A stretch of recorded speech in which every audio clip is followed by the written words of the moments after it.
Alam ng Diyos ang katapatan mo. Alam ng Diyos na totoo ka. Sapagkat hindi lang nakikita ng Diyos ang ating lihim na ginagawa, subalit kapatid, nakikita ng Diyos ang laman ng puso mo. So yung katapatan, mga kapatid, yun, it's reputation and character eh. Mabango yung kanyang pangalan, mga kapatid. Sabi sa Proverbs 22 verse 1, mas mabuting piliin ang malinis na pangalan kaysa pilak at ginto o anumang kayamanan. Powerful ang pangalan ng Panginoon. Just by His name, pangalan pa lamang ng Panginoon, pangalan pa lamang ni Yahweh El Shaddai, pinagpala na tayo. Purihin po natin ang ating Diyos sa iyo. Katapatan ng Diyos na hindi nagbabago.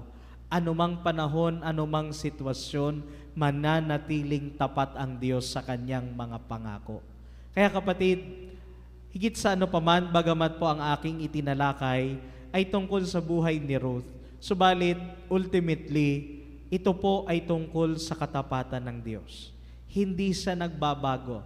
Siya ay dakila magpakailan paman. Anumang panahon, anumang sitwasyon, ang mga salita niya ay ating mapanghahawakan. Kaya kapatid, inaaniyahan kita, ikaw